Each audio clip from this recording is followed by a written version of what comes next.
චතුර කවදාවත් නෑ ලාස් බස් එක යන්න කියලා කැන්සල් වෙලා තියෙනවද ලාස් බස් එක? අනිවාර්යයෙන්. ඔයා හිතලා තියෙනවද ලාස් බස් එක කැන්සල් වෙන එකයි ඒ වගේම ෆ්ලයිට් එකක් කැන්සල් වෙන එකයි අතර සම්බන්ධයක් තියෙනවා කියලා ඔයා කවදාවත් හිතලා තියෙනවද? මේ දෙකම වෙන්නේ ඉකොනොමික් කොන්සෙප්ට් එකක්.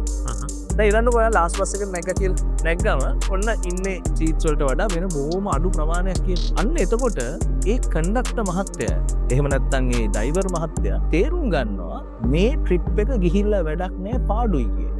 ඔක ඉකොනොමික් කොන්සෙප්ට් එක. ඒ තමයි marginal revenue is lesser than marginal cost කියන්නේ. එතකොට ඔයා මේ ට්‍රිප් එක ගියොත් ඔයාට හම්බ වෙන අමතර ආදායම තමයි marginal revenue. හැබැයි ඒ ට්‍රිප් එක යන්න ඔයාට අමතර වියදමක් තියෙනවා. marginal cost එකක් තියෙනවා. එතකොට මේ ට්‍රිප් එක ගියොත් එහෙම ඔයාට හම්බ වෙන marginal revenue එක හිතන්නකො රුපියල් 1000යි කියලා. හැබැයි marginal cost එක 1200යි. එතකොට මේ ට්‍රිප් එක ගිහිල්ලා වැඩක් නෑ පාඩුයි. ඒක හින්දා තමයි ලාස් බස් එකේදී අර ඩ්‍රයිවර් මහත්තයා කොන්දොස්තර මහත්තයා කතා වෙලා නෑ යන්නේ නෑ කියලා මිනිස්සුන්ගෙන් බැනුම් අහගෙන කැන්සල් කරා.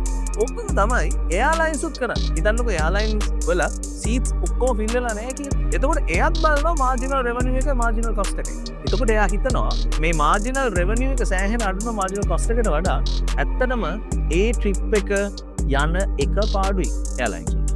එතකොට අර කොන්දොස්තර මහත්තයා කරපු දේම තමයි අර ලොකු එයාලයින්ස් උත් කරන්නේ. දැන් හිතන්නකෝ ඔයා බිස්නස් එකක් සමහරු කියනවා බ්‍රෑලි වෙනකන් ඇරලා තියන්නේ කියලා. හැබැයි එහෙම ඇරලා තිබ්බොත් ඔයාට පාඩුයි. දැන් හිතන්නකෝ රෙස්ටොරන්ට් එකක් කරනවා කියලා. ඒ රෙස්ටොරන්ට් එක කරනකොට ඔයාට බලන්න පුළුවන් මාර්ජිනල් රෙවෙනියු මාර්ජිනල් කොස්ට් එක. අන්න ඒ අනුව ඔයාට තීරණය කරන්න පුළුවන් දවසක් දෙකක් ඇරලා තියලා කීයද හරියටම ඔයා රෙස්ටොරන්ට් එක වහන්න කීයද කියලා. එහෙම නැත්නම් ඔයාට හිතන්න පුළුවන් මාර්ජිනල් කොස්ට් එකට වඩා මාර්ජිනල් රෙවෙනියු එක වැඩි නම් තව පැයක් වැඩිපුර ඇරලා තියන්න පුළුවන්. මේ සරල ඉකොනොමික් කොන්සෙප්ට් ඇත්තටම අපිට බිස්නස් වලට සෑහෙන පාවිච්චි කරන්න පුළුවන්.